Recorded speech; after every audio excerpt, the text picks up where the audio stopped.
विचार आया था, घर के बोले थे गोट फार्मिंग क्या है, पढ़ाई करो। आजू बाजू के लोग बोलते हैं पढ़ाई करो, पर फिर सोचा कि पढ़ाई करने के साथ साथ कोई तो बिजनेस होना चाहिए। पढ़ाई करके कोई जॉब नहीं मिला तो साथ में बिजनेस होना चाहिए, इसलिए गोट फार्मिंग का बिजनेस मैंने सोचा है।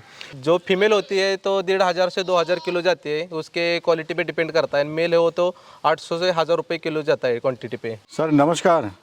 नमस्ते सर। कैसे हैं सर? बढ़िया सर अपना परिचय दीजिए एक बार। मेरा नाम तेजस सुखदेव नरे, फार्म का नाम स्वप्न तेज गोट फार्म है, मुक्काम पोस्ट पर्यंती, तालुका मान, जिला सातारा। सर एजुकेशन की बात बताइए, एजुकेशन आपने कहाँ तक करी हुई है? मैं सर फिजिक्स में ग्रेजुएट है, बीएससी फिजिक्स। उसके बाद फिर ये आइडिया आपको कैसा है बकरी पालन का? कहीं आपने देखा या किसी ने आपको बताया? नहीं सर, मैं जब मेरे 12वीं कंप्लीट हुआ था ना, तब लॉकडाउन का समय था 2019 के लगभग। तब मैं वीडियो देखता था, तब मैंने सोचा है कि ये बिजनेस करके देखता है कैसा है। फिर सोचा कि 5 बकरी से मैंने स्टार्ट किया है बिजनेस। तो खर्चा कितना आया था सर उस टाइम में? 5 बकरी खरीदने के लिए मेरा 1 लाख से 1.5 लाख तक खर्चा आया था। और ये जो फार्म आपने बनाया इसका क्या खर्चा आया सर? फार्म का 3 लाख से 4 लाख तक खर्चा है। धीरे धीरे करके बनाया ना फार्म, एक टाइम नहीं बनाया जी। यहाँ पे जो ज़मीन है वो खुद की अपनी है या फिर आपने रेंट वगैरह पे ली हुई है? नहीं, खुद की ज़मीन है पूरा। ये कितने एरिया में आपने फार्म बनाया हुआ है? ये पूरा फार्म 1 एकड़ में है सर। और अभी बकरियाँ कितनी है सर? अभी बकरियाँ 25 क्वान्टिटी है, किड्स लेकर 35 तक जाते हैं। सर मैनेज कैसे करते हैं? यानी पढ़ाई भी करनी है आपको, गवर्नमेंट जॉब की तैयारी भी करनी है, साथ में फार्म भी करना है। अभी मैं पढ़ाई के लिए बाहर रहता है, हर हफ्ते संडे में इधर आता है देखने के लिए। फार्म का मैनेजमेंट देखता हूँ पूरा हर दिन, और फिर पढ़ाई के लिए मंडे जाता हूँ। यानी फैमिली का सपोर्ट है? फैमिली का सपोर्ट है। मैं उधर जाने के बाद फैमिली देखती है सभी वो। सर ये जो बकरी है आपकी बड़ी महंगी बिकती है। हाँ तो सही। खासियत क्या है, कौन सी ब्रीड है, इसको क्या बोलते हैं? सर इस ब्रीड को अफ्रीकन बोयर ब्रीड बोलते हैं। इस ब्रीड का जो खासियत है कि वेट गेन में बढ़िया बकरी है, इसका वेट बहुत तेजी से बढ़ता है। इसमें सर कहते हैं ये ब्रीड जो है साउथ अफ्रीका से आई है बाहर से। हाँ सर, ये ब्रीड साउथ अफ्रीका से इंपोर्ट की है। पिछले 2 महीने में जो ये मेल है ना, उसका नाम डीजल है, वो भी हमने साउथ अफ्रीका से इंपोर्ट किया है मेल है। सर यहाँ पे मुर्गियाँ भी मैं देख रहा हूँ। हाँ। बकरियाँ तो आपने पाली है, साथ में मुर्गी से क्या फ़ायदा है और क्यों आपने मुर्गियाँ पाली हुई हैं? जो मुर्गियाँ रखने का एक ही फायदा है कि जो फार्म में जो किंचड़ होते हैं ना छोटे छोटे, वो किंचड़ मुर्गियाँ खाती है, और फिर हमको घर पे जो अंडा बिंडा मिलता रहता है, इसके लिए मुर्गियाँ पाली है। तो कितना समय देना पड़ता है फार्म पे सर? सर सुबह 1-1.5 घंटा, शाम को 1-1.5 घंटा देना पड़ता है समय। अभी जो 3 घंटा जाता है दिन का। मतलब पूरा समय नहीं देना है आपको? पूरा समय नहीं देना पड़ता। सुबह आना है, साफ सफाई करना, खाना देने का, फिर कुछ नहीं। यानी पार्ट टाइम भी इसको कर सकते हैं एक तरह से? पार्ट टाइम ही कर सकते हैं। सुबह देख के हम जॉब गए फिर आए तो शाम को कर सकते हैं। सर आपने जो लास्ट लॉट अभी बेचा वो कहाँ बेचा और कितने का बेचा, थोड़ा उसके बारे में बताइए। सर मैंने पिछले मंथ को 10 तारीख को कर्नाटक में लॉट बेचा है। 10 टोटल क्वांटिटी फीमेल मेल थे जी। 2 लाख के करीब मैंने वो लॉट बेचा है। सर अभी आप जैसे एजुकेशन कर रहे हैं तो लगता नहीं है कि यार मैं किस काम में घुस गया? मतलब होता है कि भाई आप यंग हैं, आप बाहर जा सकते हैं, कहीं भी कुछ भी और अच्छा कर सकते हैं, तो मन में कभी ऐसा विचार नहीं आया सर? विचार आया था, घर के बोले थे गोट फार्मिंग क्या है, पढ़ाई करो। आजू बाजू के लोग बोलते हैं पढ़ाई करो, पर फिर सोचा कि पढ़ाई करने के साथ साथ कोई तो बिजनेस होना चाहिए। पढ़ाई करके कोई जॉब नहीं मिला तो साथ में बिजनेस होना चाहिए, इसलिए गोट फार्मिंग का बिजनेस मैंने सोचा है। कितना समय हो गया करते हुए सर? अभी तो 4-5 साल हो गए करते समय। कभी सर नुकसान हुआ आपको? हर काम में नुकसान होता है। लॉस होता है ना सर, क्योंकि पहले मैंने जो फीमेल लाई थी ना, 1-2 फीमेल, अब एक ब्रीडर मेरा खत्म हो गया था। तो वो बीमारी से लॉस हुआ था वो। लेकिन सर अक्सर देखा गया जब लॉस होता है तो लोग काम बंद कर देते हैं। हाँ।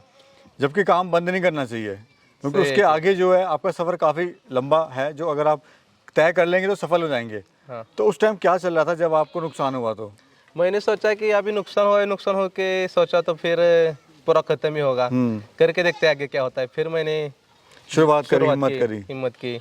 अच्छा, खाने वगैरह में क्या खिला रहे हैं आप इनको? सर खाने में सुबह तो सूखा चारा में तूर का बुस्कट आता है, जैसे मुर्गास आता है वो खिलाते हैं, और शाम के वक्त गिला चारे में मक्का का बुस्कट आता है। मतलब भूसा, बुस्कट मतलब भूसा आता है गिले में जी।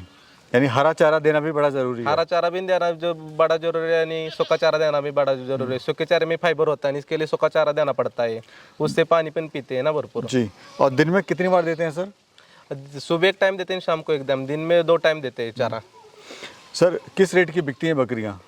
जो फीमेल होती है तो 1500 से 2000 किलो जाती है, उसके क्वालिटी पे डिपेंड करता है। मेल हो तो 800 से 1000 रुपये किलो जाता है क्वालिटी पे। जी, ये इसका रेट है अभी। हाँ, ये रेट है। अच्छा सर, इतनी महंगी बकरियां और बकरे बिकते कहाँ पर हैं सर? कोई ऐसी मंडी तो है नहीं इसकी? कहाँ जाता है, किस काम में लिया जाता है ये? जो ब्रीडिंग होती है ना सर, ये अफ्रीकन बोर मीट पर्पज से खरीदा नहीं जाता, ब्रीडिंग के लिए माल खरीदा जाता है। जिनके लिए और प्रोडक्शन करना है, इसके लिए इधर से माल जाता है। तो अभी ब्रीडिंग पर्पस के लिए क्या हुआ है? हो, ब्रीडिंग पर्पस के लिए माल जाता है। अभी तक मीट के लिए कोई माल नहीं गया। और ईद पर्पस सर?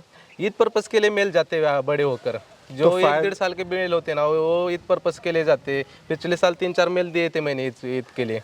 सर काफ़ी हमारे जो युवा साथी हैं, किसान भाई, उनको डाउट होता है कि ईद में ज़्यादा फायदा है, ब्रीडिंग में ज़्यादा फायदा है?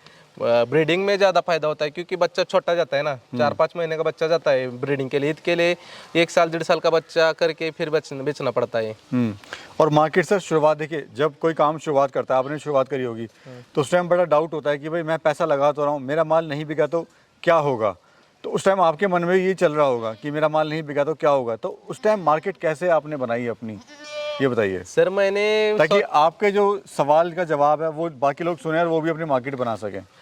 मैंने तो पहले सोचा था कि माल कैसा बिकने का। फिर मैंने 1-2 वीडियो देखी थी यूट्यूब पे।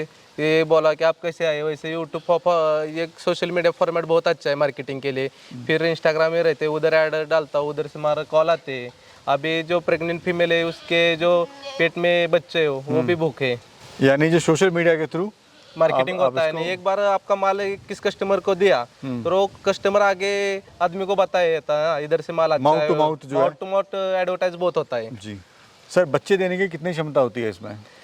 बच्चे देने के 2 या 3 क्षमता होती है फीमेल की। 2 या 3 बच्चे देती है एक दो तो ये देती है? 2 देती है, पर 3 फीमेल 3 बच्चे भी देती है कुछ फीमेल।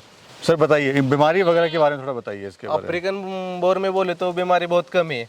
वैसे आई तो किरकोल बीमारी होती है, वो हम खुद मैनेज कर सकते हैं। यानी इम्यूनिटी जो पावर अच्छी होती है, तो इम्यूनिटी पावर वो अच्छी होती है कंपेयर करें तो बाकी बकरी से। अच्छा, थोड़ा सा वेट गेन के बारे में बताइए। इसका जो बच्चा पैदा होता है वो कितने वेट का होता है औसत, और 3 महीने 6 महीने बाद कितने वेट का होता है? 100 किलो वजन वो कितने महीने में कवर कर लेता है? जब सर बच्चा पैदा होता है ना, तब पैदा होते हुए 4 किलो के आसपास बच्चा होता है। वो 1 महीने में वो 8 से 10 केजी तक बच्चा जाता है। फिर 3 महीने में 25 किलो या 30 किलो के बीच में बच्चे का वजन आता है। और 100 किलो का कितने महीने में हो जाता है सर?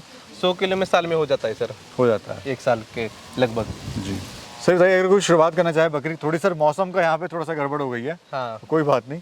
तो सर ये बताइए कि अगर कोई शुरुआत करना चाहे बकरी पालन की, तो शुरुआत कैसे कर सकता है? कोई शुरुआत करना होगा तो मैं सबसे पहले बोलूँगा कि जो शेड होता है उस पर खर्चा मत करो।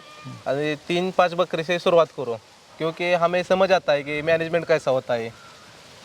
यानी शुरुआत जो हमेशा कम से करो, कम से क्योंकि करो। जो नुकसान होना होगा वो कम में हो जाएगा। हाँ, और अगली बार आप उसको अच्छे से बेहतर से कर पाएंगे। सही है। ट्रेनिंग वगैरह सर आपने कहाँ से ली थी इसकी? ट्रेनिंग सर मैंने नहीं ली थी, सीधा एक्सपीरियंस इधर से ही लिया अपने फार्म से। 1-2 साल जब लॉकडाउन का टाइम था तब मेहनत की, प्रैक्टिस करता था अपने फार्म में, तो हो गया। जो मेरे मित्र थे उनसे कॉल करके मैंने कोई दिक्कत आई तो हेल्प करते थे। शुरुआत में जैसे सर आपने कहा कि आपके जो मित्र थे, आपकी फैमिली ने तो सपोर्ट करा, लेकिन फैमिली का उन्होंने बोला कि भाई पढ़ लिख के कुछ और कर ले। हाँ। तो अभी वो लोग, फ्रेंड लोग आपके क्या बोलते हैं जब वो आपको देखते हैं सक्सेसफुली आप गॉट फार्मिंग कर रहे हो? तो फ्रेंड लोग बोलते हैं अच्छा किया पढ़ाई के साथ, हम ही पढ़ाई कर रहे हैं, आपका पढ़ाई के साथ बिजनेस है, यो बैकअप फॉर्म में बहुत अच्छा बिजनेस है।